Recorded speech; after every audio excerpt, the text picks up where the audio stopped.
वालेकुम dear students, class 9 subject biology chapter number 7 हमने start किया हुआ था। चैप्टर नंबर 7 का आज हमारा थर्ड लेक्चर है photosynthesis. Photosynthesis, photo means light, synthesis mean production, बनना किसी चीज का, उसको हम सिंथेसिस कहते हैं। तो synthesis with the help of light is known as photosynthesis। क्या प्रोसेस है ये? प्लांट्स में ये प्रोसेस हो रहा है, एनाबॉलिक पाथवे है। एनाबॉलिक पाथवे का मतलब ये होता है, जैसे हमने एंजाइम्स वाले चैप्टर में पढ़ा कि दो तरह के हमारे बॉडी में मेटाबॉलिज्म हो रही है। मेटाबॉलिज्म दो तरह की है, एक कैटाबॉलिज्म और एक एनाबॉलिज्म। कैटाबॉलिज्म वो है जिसमें बड़े बड़े मॉलिक्यूल टूट के छोटे छोटे मॉलिक्यूल बनाते हैं, और एनाबॉलिज्म जिसमें छोटे छोटे मॉलिक्यूल्स मिले और एक बड़ा मॉलिक्यूल बनाए, वो है एनाबॉलिज्म, एनाबॉलिक पाथवे। तो इंपॉर्टेंट पाथवे है, मोस्ट इंपॉर्टेंट मेटाबॉलिक पाथवे है। फोटोसिंथेसिस है क्या? बेसिकली प्लांट्स में ये प्रोसेस होता है जिसके जरिए जो प्लांट्स हैं वो ग्लूकोज तैयार करते हैं। किस तरह से तैयार करते हैं प्लांट्स ग्लूकोज? प्लांट्स क्या करते हैं, एयर से कार्बन डाइऑक्साइड गैस लेते हैं। जैसे कि हमें पता है कि जो प्लांट्स हैं हम हैं तो हम ऑक्सीजन इनहेल करते हैं, अंदर लेके जा रहे हैं, लेकिन जो प्लांट्स हैं वो ऑक्सीजन नहीं, वो कार्बन डाइऑक्साइड अंदर लेके आते हैं और ऑक्सीजन बाहर निकाल देते हैं। तो प्लांट्स क्या करते हैं, एयर से कार्बन डाइऑक्साइड को एब्जॉर्ब करते हैं। 6 कार्बन डाइऑक्साइड हमने ले ली जैसे यहाँ पर। साथ में रूट्स हैं, जड़ें हैं, उनसे जड़ों के जरिए जो मिट्टी है, मिट्टी से वो पानी एब्जॉर्ब करेंगे। पानी जाइलम वेसल से ट्रैवल होता हुआ जाएगा लीव्स में, पानी लेंगे। साथ जो सनलाइट है, सनलाइट से लाइट एनर्जी लेंगे, लाइट एनर्जी सनलाइट से लेंगे।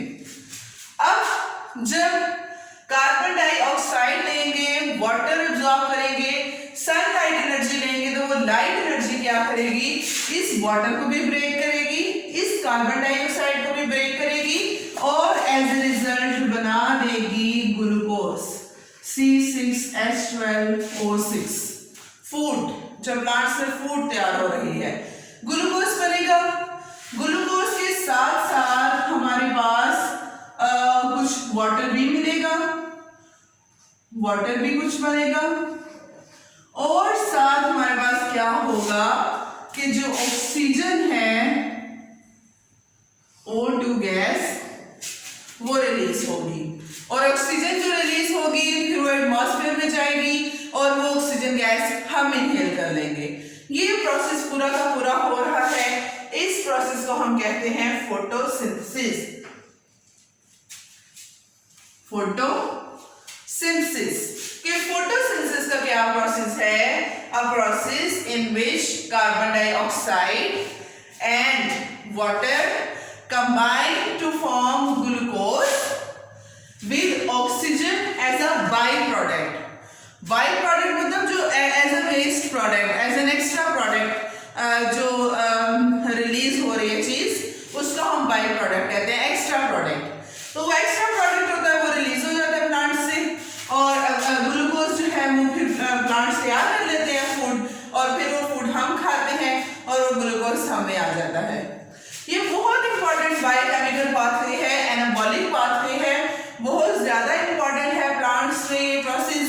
एक तो प्लांट के सर्वाइवल के लिए इंपॉर्टेंट है, और दूसरा हमारे लिए इंपॉर्टेंट है कि हमें प्लांट से फूड मिल रही है, ग्लूकोज मिल रहा है, तो वो हमें मिल रहा है। और दूसरा ये जो प्लांट्स में जब फोटोसिंथेसिस का प्रोसेस होता है तो एज ए रिजल्ट वो ऑक्सीजन रिलीज कर रहे हैं, और वो ऑक्सीजन हमें चाहिए, हमारे लिए वो बहुत जरूरी है। तो इस तरह से ये प्रोसेस जो है इंपॉर्टेंट है हमारे लिए। अब कैसे कार्बन डाइऑक्साइड और वाटर कैसे ये प्लांट्स इनटेक करते हैं, कैसे लेते हैं, वो हम देखते हैं। सबसे पहले वाटर का देखते हैं। अब जैसा कि हमें पता है कि फॉर एग्जाम्पल हमारे पास यहाँ पर एक ये प्लांट है, ये इसकी रूट्स हैं। रूट्स आपको पता है अंडरग्राउंड होती हैं सॉइल में। अब क्या होता है, ये यहां पर हमने लीव्स बना लिए।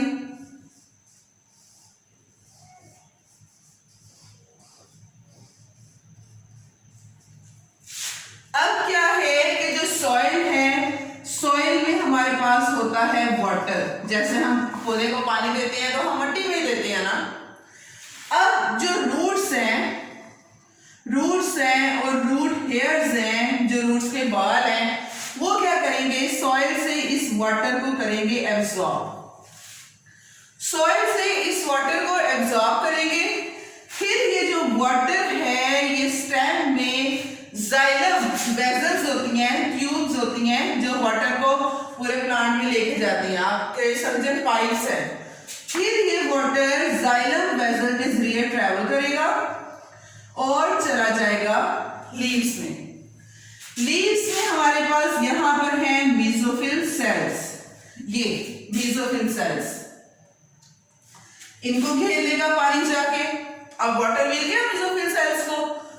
अब एटमॉस्फेयर से, अब जैसा हमें पता है कि लीव्स में स्टोमेटा प्रेजेंट है, छोटे छोटे पोर्स प्रेजेंट हैं, और वो पोर्स क्या करते हैं, एयर को एब्जॉर्ब करेंगे, हवा को। अब जब वो हवा को एब्जॉर्ब करेंगे तो हवा के अंदर कार्बन डाइऑक्साइड प्रेजेंट है। यहां पर ये स्टोमेटा मैंने बनाया। अब हवा को जब ये एब्जॉर्ब करेंगे तो ये एयर जाएगी एयर स्पेसिस में। एयर स्पेसिस आपको पता है कि जो लीव्स है, लीव्स में ये मेसोफिल सेल्स हैं, और उन सेल्स के दरमियान जो स्पेसिस हैं उनको हम कहते हैं एयर स्पेसिस।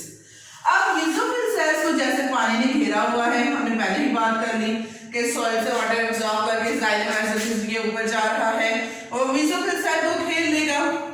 जब मेसोफिल सेल को ये पानी घेर लेगा तो जब एयर भी एयर स्पेसिस में चली गई है, इस एयर से फिर कार्बन डाइऑक्साइड निकलती जाएगी और वो कार्बन डाइऑक्साइड पानी के साथ मिलती जाएगी। ऊपर से लाइट एनर्जी तो आ रही है।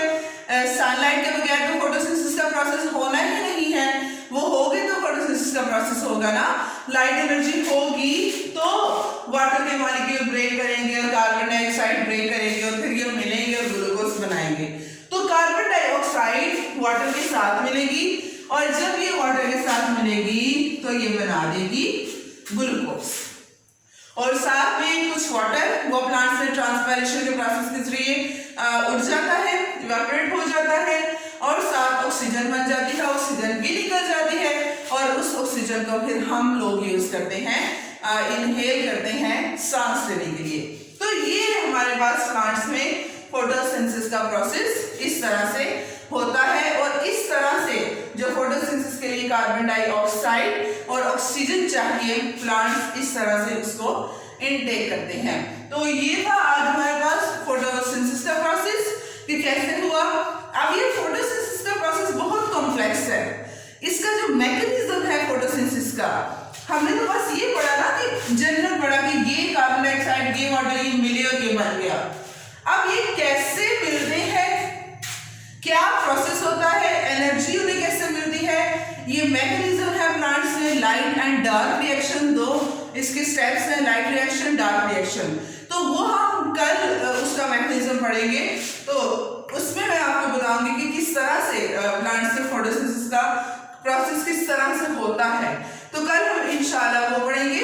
आज के लिए इतना ही है। होप सो आपको समझ आई है। Please do ask in Google classroom में, पूछें जरूर आप स्ट्रीम में क्वेश्चन इससे रिलेटेड, तो ताकि आपको अच्छी तरह से समझ आए। जो भी नहीं समझ आ रहा आप पूछ सकते हैं। आज के लिए इतना ही है। Thank you so much. Allah Hafiz.